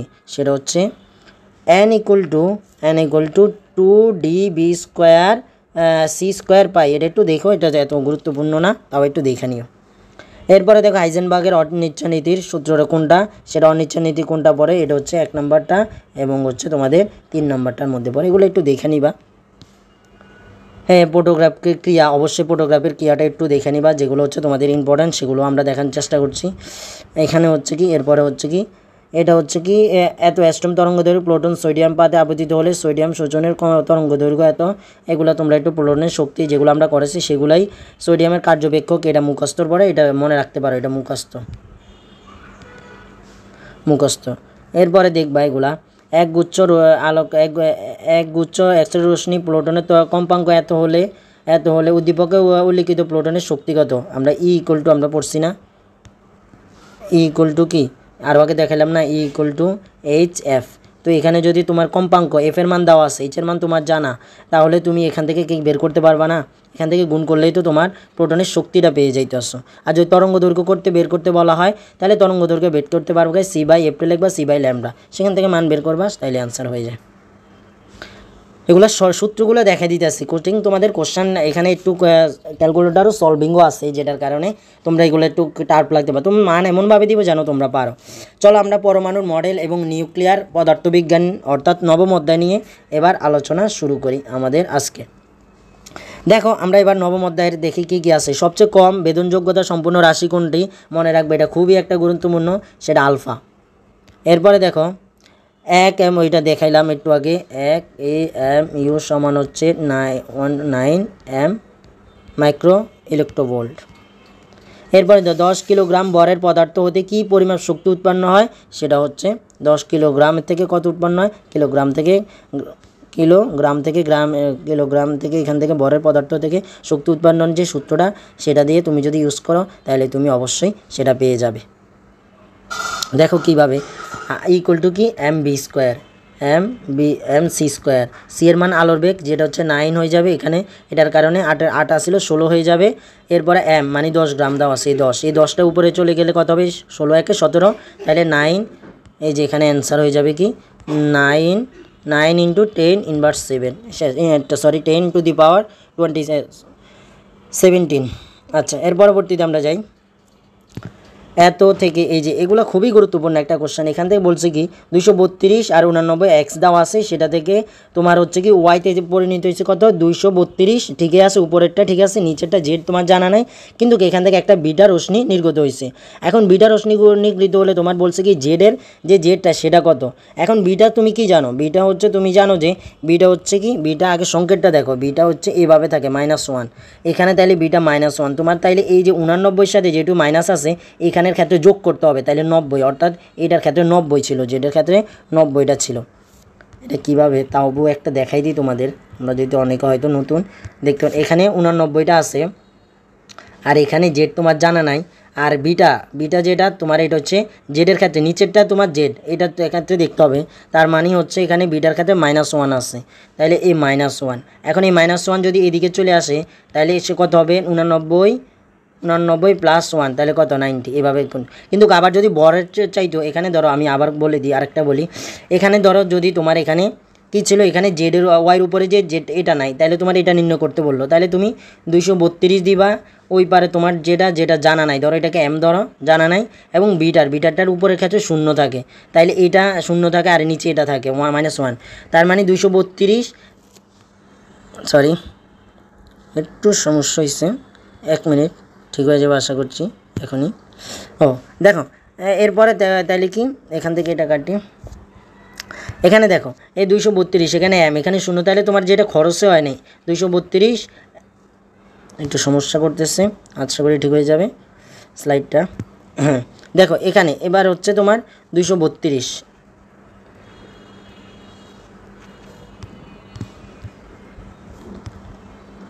ছিল, ওইটা থেকে তুমি এখানে যেহেতু এখানে 0 আছে, এখানে 0 তোমার, তাহলে 232 থাকবে এম এর মান। পরবর্তী কোশ্চেনে আমরা যাই, 1 গ্রাম বরকে সম্পূর্ণরূপে শক্তিতে রূপান্তরিত করলে শক্তির মোট পরিমাপ কত হবে, সেটা হচ্ছে তোমার গ্রাম থেকে কেজি নিবা, কেজির করলেই তুমি পেয়ে যাবা এম স্কোয়ার, অর্থাৎ এটাকে 1কে যদি তুমি এই যে 1 গ্রামকে 1000 দ্বারা ভাগ করো, সেটা আসবে কি 0.001, আর সি স্কোয়ার, এই যে সি স্কোয়ার এইভাবে রাখছে। পরবর্তীতে যাই আমরা, নিচের কোন নিউক্লিয়াসের ইলেকট্রন ও প্রোটন নিচের কোন নিউক্লিয়াসে নিউট্রন ও প্রোটনের সংখ্যা সমান? নিউট্রন এবং প্রোটনের সংখ্যা সমান হচ্ছে নিউট্রন এবং প্রোটনের সংখ্যা হিলিয়ামের মধ্যে সমান। পরবর্তী যাই, হাইড্রোজেন পরমাণুর প্রথম উত্তেজিত ও দ্বিতীয় উত্তেজিত কক্ষপথের ব্যাসার্ধের অনুপাত কত? কক্ষপথের এগুলো হচ্ছে 1.4, এগুলো তোমরা কিন্তু দেখছো। এটা কি? এটা হচ্ছে 1.4। আচ্ছা, এগুলো দেখাবো আজান যেহেতু দিতে আসে, আমরা আজানের পরবর্তী একটু পরেই আবার ক্লাসটা নিতেছি। কোশ্চেনটা দেখি, এখানে বলা আছে কি সোডিয়াম এখানে দেওয়া আছে 11, সোডিয়াম দেওয়া আছে এবং 23 দেওয়া আছে। বলছে কি এই পরমাণুতে নিউক্লিয়ন সংখ্যাটা কি? এই নিউক্লিয়ন সংখ্যা দিয়ে অনেকে ভাবতে পারো যে নিউটন সংখ্যা। এই উত্তেজনার ঠেলায় তোমরা 11 এবং 23 থেকে বিয়োগ করে যেটা পাবে সেটা বসাই দিবা, অর্থাৎ 12 বসাই দিবা। কিন্তু না, এই নিউক্লিয়নটার সংখ্যাটা হচ্ছে ভর সংখ্যা বলা হয়েছে। তাহলে সোডিয়ামের ভর সংখ্যা কত? উপরে যেটা মানে জেড যেটা সেটা হচ্ছে 23, অর্থাৎ এর ভর সংখ্যাটা হচ্ছে 23, অর্থাৎ নিউক্লিয়ন আছে কয়টি? 23টি এখানে।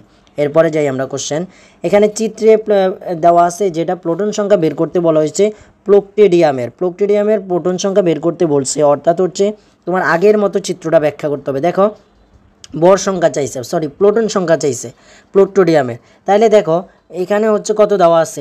92। ইউরিয়ামের দেওয়া আছে কত? 92।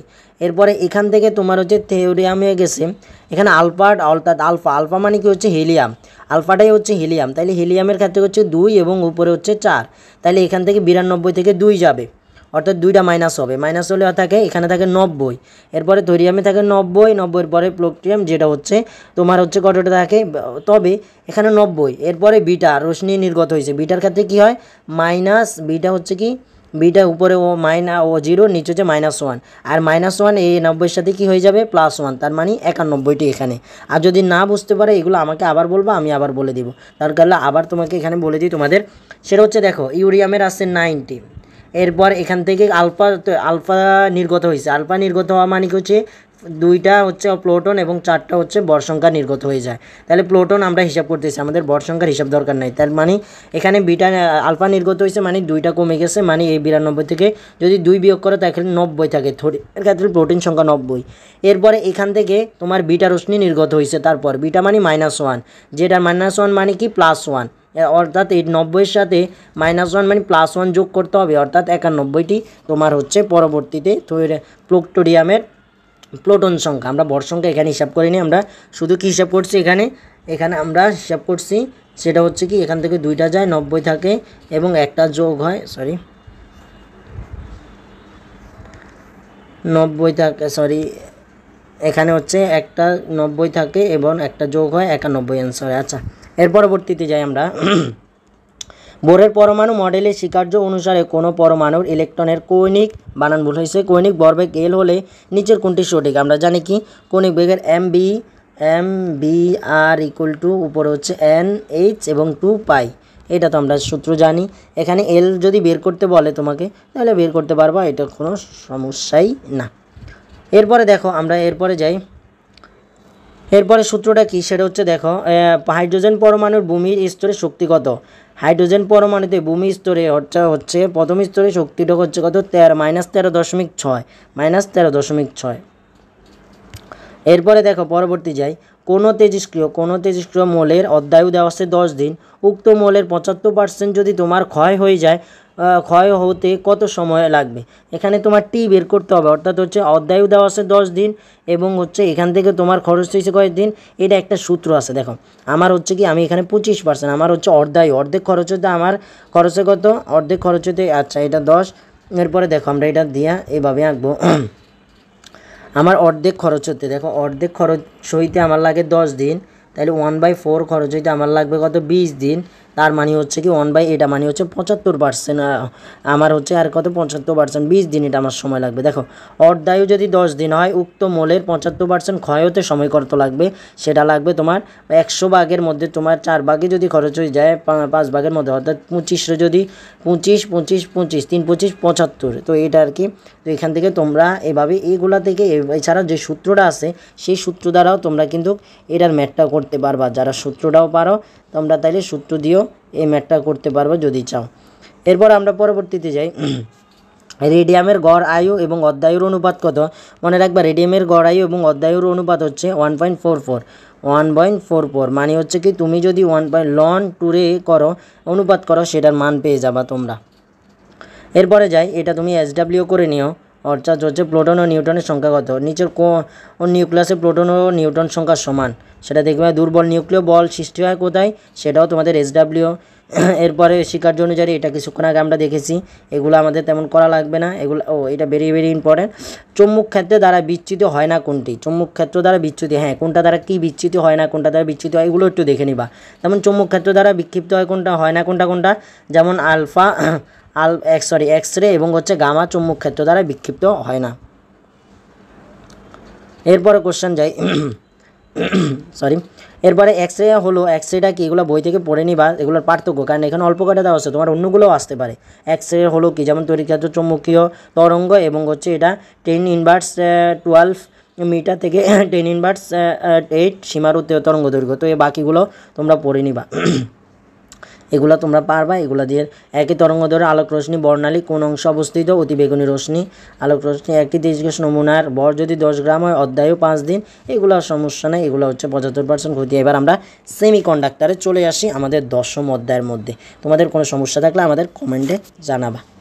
এরপরে যাই 10ম অধ্যায় আমাদের সেমিকন্ডাক্টর, যেটা হচ্ছে কি একটি ট্রানজিস্টরের কমন এমিটর বিন্যাসের ক্ষেত্রে প্রবাহ লাভ অর্থাৎ বিটা এর জন্য কোনটি সঠিক, অর্থাৎ বিটার জন্য সঠিক হচ্ছে মনে বিটার মানটা 1-এর চেয়ে বড় হয়। এরপরে দেখো পরেরটা, হেক্সাডেসিমেলের সংখ্যা পদ্ধতি ভিত্তিগত 16, এটা তো তোমরা সবাই জানো। হেক্সাডেসিমেল দশমিকেতে 10, এরপরে হচ্ছে বাইনারিতে 2, অক্টালে 8, এগুলো সবাই জানো তোমরা, এগুলো দেখবে। এরপরে পরবর্তীতে যাই,